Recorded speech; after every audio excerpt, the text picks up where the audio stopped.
नमस्कार दोस्तों, knowledge for curious में आपका बहुत बहुत स्वागत है। और आज हम पढ़ रहे हैं हिंदी कोर्स की पहली वीडियो। नॉलेज फॉर क्यूरियस का ये फ्री हिंदी कोर्स है जहाँ पर आपको पूरा का पूरा हिंदी फ्री पढ़ाया जाएगा। और इस कोर्स का पहला चैप्टर आज आप पढ़ रहे हैं सूर के बालकृष्ण। सूर के जो बालकृष्ण हैं वो लिखा किसने है? ऑफ कोर्स सूर यानी सूरदास की बात हो रही है। कौन थे सूरदास? अगर हम बात करें हिंदी में तो देखो, हिंदी में जो लिटरेचर है उसको कई कालों में बांटा गया है। जैसे उनमें से एक आता है भक्ति काल। बाकी के काल आपके एग्जाम में नहीं आते, इसलिए उनकी बात मैं अभी नहीं कर रहा हूँ। भक्ति काल के बहुत ही ज़्यादा फेमस पोएट थे, ये महान कवि थे श्री कृष्ण और सूरदास जी। इनकी बात इस चैप्टर में होगी। क्यों? क्योंकि जो सूरदास जी हैं वो भगवान कृष्ण के उपासक थे, मतलब भक्त थे। और उन्होंने ब्रज भाषा में लिखा। ब्रज का मतलब होता है वो गांव जहाँ पर भगवान कृष्ण का जन्म तो नहीं कह सकते, लेकिन बचपन जहाँ पे उन्होंने बिताया था। इसलिए ब्रज भाषा मतलब होती है वो भाषा जो आज भी मथुरा, वृंदावन और उनके आसपास के गाँव में बोली जाती है। और इन्हें हिंदी साहित्य का सूर्य माना जाता है। सूर्य का मतलब होता है जो सबसे पहले आया हो, जो लीडर हो। सूरदास जी भी काफ़ी पुराने पोएट हैं, पुराने कवि हैं, तो वो लीडर की तरह है। सूरदास के बारे में एक और बात फेमस है कि वो ब्लाइंड थे। तो वो जन्म से ब्लाइंड यानी अंधे थे या फिर बाद में, इसके बारे में लोगों को डाउट होता है। फिलहाल एग्ज़ाम में उतना कुछ इस बारे में नहीं आता, आप ओटी पढ़ी लोगे किताबों से। हम बात करते हैं मेन चैप्टर की यानी पद की। तो देखिए, मैं आपको वर्ड टू वर्ड बताऊंगा जैसे आपको इंग्लिश में बताया जाता है। आइए हिंदी पढ़ते हैं। जसुमत मन अभिलाष करे, कब मेरो लाल घुटनवी सॉरी घुटरवनी रेंगे, कब धरणी पग द्वैक धरे, कब द्वै दांत दूध के देखो, कब तोतरे मुख बचन झरे, कब नंद ही बाबा कहि मोले, कब जननी कहि मोहि ररे, कब मेरी मेरो अचरा कही मोहन, जोई सोई कही मौसौं झगरे। इसका मतलब क्या है? जसुमती, जसुमती मतलब माँ यशोदा की बात की गई है। आप सबको पता होगा कि हमारे भगवान कृष्ण की जो माताएं हैं वो दो थी। देवकी माँ ने उन्हें जन्म दिया और माँ यशोदा ने उन्हें पाला था।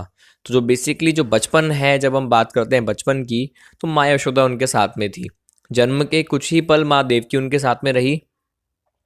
और जब अब उसके बाद उनको देवकी माँ मिली अगली बार जब भगवान कृष्ण को, तो भगवान कृष्ण काफ़ी बड़े हो चुके थे, रिस्पॉन्सिबिलिटीज़ आ गई थी, कंस का वध कर चुके थे, आगे जाके कई राक्षसों का वध करना था, महाभारत का युद्ध करवाना था। तो जो बचपन है वो उनका बेसिकली यशोदा माँ के साथ में ही बीता।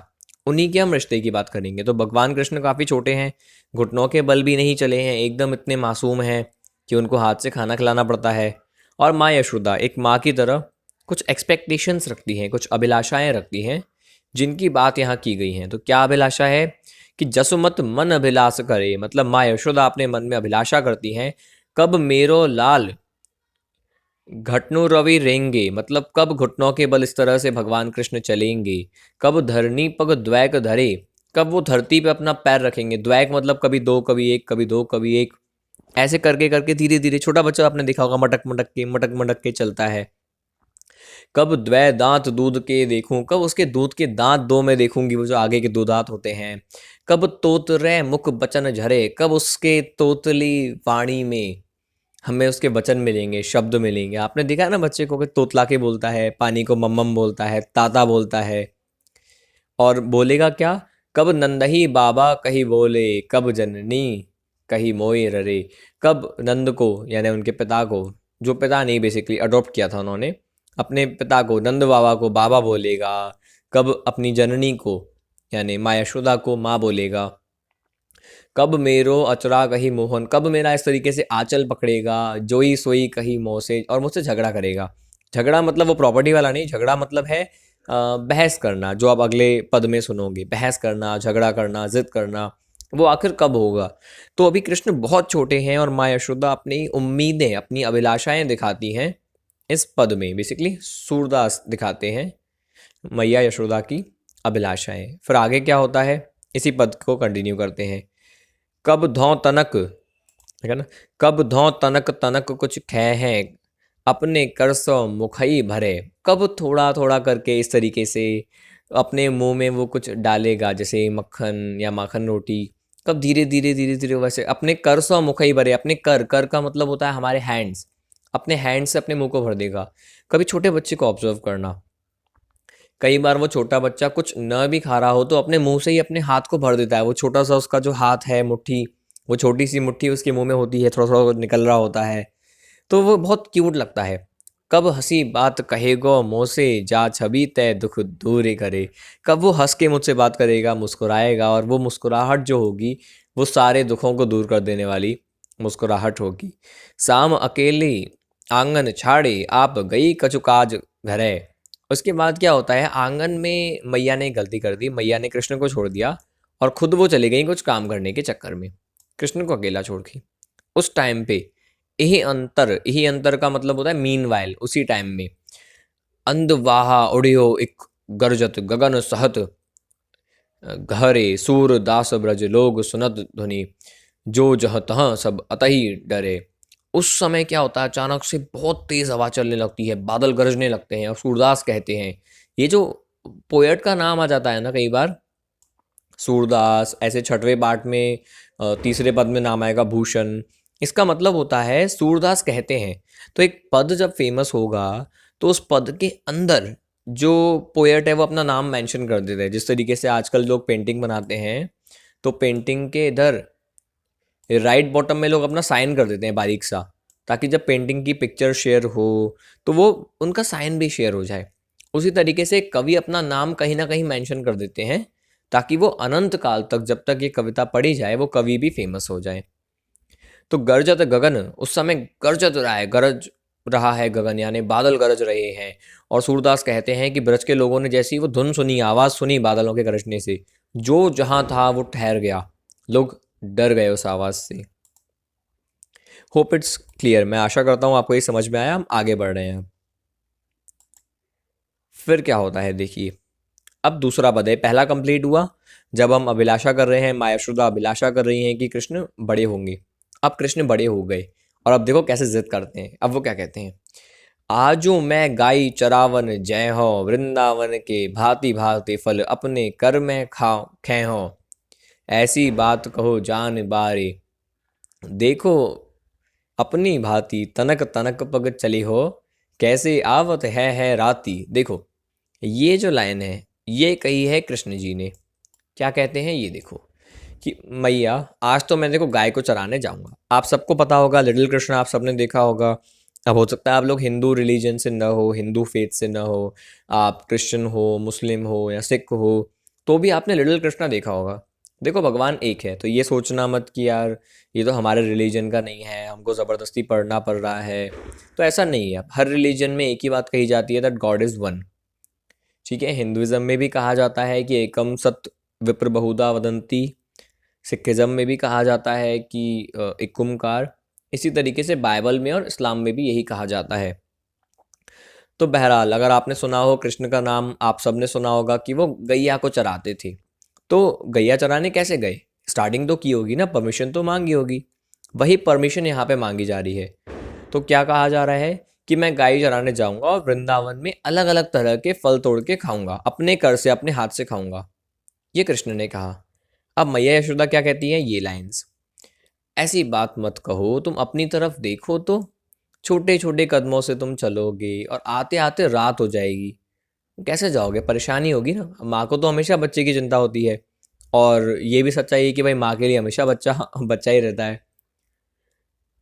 और वो कहती है मैया, प्रात जात प्रात जात गैया ले चारन, घर आवत है सांझ। सुबह तुम जाओगे, घर पे आते आते शाम हो जाएगी। तुम्हारे कमल बदन कुम्हली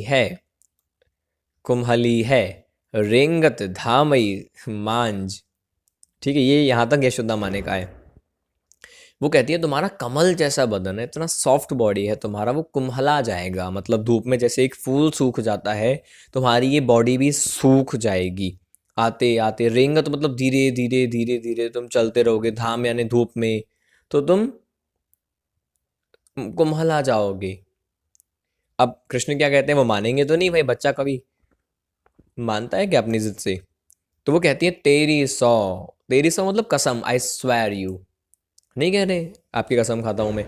तेरी सौ मोहे घाम न लागत, भूख नहीं कछु नेक, सूरदास प्रभु कहो न मानहो, मानत पयो अपनी टेक।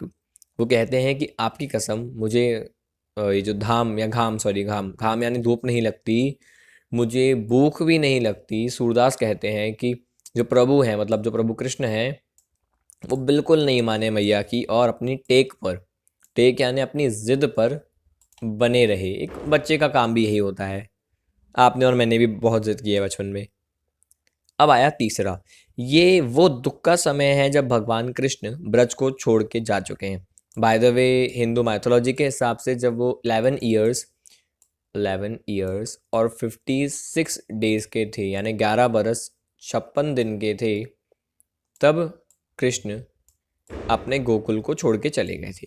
और जो पीछे लोग छूट गए, यानी हमारी माँ यशोदा, सबसे ज़्यादा प्यार करने वाली, बाबा नंद, सारी की सारी गोपियाँ, ये लोग इनको बहुत मिस करते थे। महाभारत के बारे में बताऊं तो इसके बाद 100 साल बाद ये लोग मिले थे कुरुक्षेत्र में, जब माँ यशोदा भी बूढ़ी हो चुकी थी, कृष्ण के बच्चे भी हो चुके थे, उनके भी बच्चे हो चुके थे, तब ये लोग मिले थे। ये बात तब की है जब 11 बरस 56 दिन की उम्र में कृष्ण चले गए। और एक दिन उसी के 2-4 साल बाद, कंस के वध के बाद, भगवान ने उद्धव को, अपने एक दोस्त को भेजा था ब्रज में कि हाल चाल पूछ के आओ। जो हाल चाल पूछ के जब वापस जाते हैं तो मैया यशोदा से होते हुए जाते हैं, मिलते हुए जाते हैं। तब मैया यशोदा ने देवकी के लिए कुछ खत भेजा, एक मैसेज भेजा, जिस मैसेज को अभी हम पढ़ने वाले हैं। अब देखिए, संदेशो देवकी सो कहियो, हो तो तिहारे सुत की, मया करत ही रहियो, यद्यपि टेव तुम जानती उनकी, तऊ मोही कही आवे। तो वो क्या कहती हैं, संदेशा कहना देवकी से मेरा कि हो तो तिहारे सुत की। तो सुत मतलब बेटा। वो कह रही हैं, इशारा कर रही हैं कि वैसे तो मैं तुम्हारे सुत की दाई हूँ, दाई माँ हूँ, मतलब मैंने सिर्फ पाला है, पर उस पर दया करती रहना। वो मतलब बता रही है कि देखो, वैसे तो मैंने सिर्फ पाला, मैं दाई माँ हूँ, जन्म देने वाली असली माँ तो तुम हो, मैं फिर भी कह रही हूँ तुम उसका ध्यान रखना। यहाँ पे आप स्टेटस देखो, एक तो वो रियल मदर है, माया यशोदा उसके रियल मदर नहीं है कृष्ण जी की। दूसरा, उस समय वो देवकी जी एक रानी है, और ये सिर्फ ब्रज की एक जो कैसे आप कह सकते हो सरदार नंद बाबा, उनकी पत्नी है। ठीक है, तो एक स्टेटस का डिफरेंस पड़ जाता है। उस समय वो महारानी है, कृष्ण राजा तो नहीं कह सकते क्योंकि वो राजपाट नहीं बैठे थे उस कुर्सी पर, लेकिन फिर भी वो लीडर हैं। तो लीडर की माँ और ये अलग, जिनका बेटा उनको छोड़ चुका है, दोनों बच्चे जा चुके हैं, तो उस स्टेट में ये कहती हैं कि मैं तो सिर्फ दाई हूँ, मैंने तो सिर्फ पाला है कृष्ण को, तुम उसकी माँ हो। मैं फिर भी कहती हूँ कि तुम उस पर दया करती रहना, तुम उसकी टेव तो जानती होगी। अभी अभी हमने एक शब्द पढ़ा था टेक, जिसका मतलब था जिद, और अब हम पढ़ रहे हैं टेव, इसका मतलब है हैबिट्स, आदत, तुम जानती होगी। तऊ मोही कही आवे, फिर भी मैं तुमसे कह रही हूँ, प्रात हो तो मेरे लाड़ लड़ेते माखन रोटी भावे। सुबह सुबह मेरे बच्चे को, लाडले को मेरे चाहिए होती है माखन रोटी। माखन रोटी का नाम सुना होगा, बटर और रोटी यानी चपाती, वो मेरे बच्चे को चाहिए होती है। नहाने का उसका क्या सीन है, नहाने का उनका क्या सीन है कि वो कहते हैं कि तेल उबटन अरुतातो जल, मतलब जब तेल उबटन, उबटन का मीन्स होता है जो चंदन या हल्दी का पेस्ट बनाया जाता है नहाने के लिए। जैसे आजकल हम लोग बॉडी वॉश लगाते हैं, ऑयल लगाते हैं, कॉस्मेटिक्स लगाते हैं, उसकी बात की गई है कि तेल उबटन अरुतातो जल। तातो मतलब गर्म पानी। ये देख के भग जाता है, नहाने के नाम पे भग जाते हैं। अभी सर्दी है, आप लोग का भी नहाने का मन नहीं होता होगा, या आप लोग देखोगे विंटर्स में और लोगों का नहाने का मन नहीं होता, तो बच्चा भाग जाता है। तो माया यशोदा अभी तक बच्चा मान रही है, वो ये एक्सेप्ट नहीं कर रही हैं कि जो कृष्ण हैं वो 11 बरस से बड़े हो चुके हैं, कंस को हरा चुके हैं, मथुरा के लीडर हैं, लेकिन वो कह रही है भग जाता है। वो बच्चे की तरह इमेजिन कर रही हैं। जोई जोई मांगत सोई सोई देती, क्रम क्रम करे के नहाते। तो जो भी वो मांगता है मैं देती जाती हूँ, और फिर जाके वो क्रम क्रम नहाता है। क्रम क्रम मतलब जो नहाने का क्रम है कि भाई पहले बॉडी पे ऑयल लगेगा, फिर उबटन लगेगा, फिर वो गर्म पानी से नहाया जाएगा, जो भी प्रोसीजर रहता है। सूर, अगेन देखो तीनों पदों में अपना नाम आ गया। सूर पथिक सुने मोहे रैन दिन, बड़ो रहत और सोच। वो कहती हैं, सूरदास कहते हैं कि जो पथिक को कह रही है माया यशोदा, पथिक मतलब वही ओदो, कि मैं दिन रात एक ही बात सोचती रहती हूँ, मेरो उलक लड़े ते मोहन है करत संकोच, कि मेरा बेटा इतना संकोची है, शर्मीला है, उसका क्या होता होगा मथुरा में, उसका लोग ध्यान रखते होंगे क्या, उसको कुछ मिलता होगा या वो चीज़ों के लिए तरसता रहता होगा, ये मैं सोचती हूँ। तो दोस्तों ये था हमारा हिंदी के फ्री कोर्स का पहला वीडियो। अगर आप इस कोर्स को अच्छे से चाहते हैं पढ़ना, यानी इसके फ्री नोट्स आपको चाहिए, आप चाहते हैं कि आपके पास जो नोटिफिकेशन है वो व्हाट्सएप के थ्रू आ जाए, क्योंकि यूट्यूब पे काफ़ी सारी नोटिफिकेशंस होती है तो हम काफ़ी बार ढूंढ नहीं पाते हैं, तो डिस्क्रिप्शन में मेरा नंबर दिया हुआ है, आप उस पर कॉन्टैक्ट करें। आप हमारा ग्रुप ज्वाइन कर सकते हैं जहाँ पे आपको फ्री कोर्स और आसानी से मिल जाएगा। मैं ग्रामर की लाइव क्लासेस भी हिंदी के लेने वाला हूँ। तब तक के लिए वीडियो को शेयर ज़रूर करें अपने दोस्तों के साथ, लाइक करें अगर आपको वीडियो पसंद आई हो, एंड फाइनली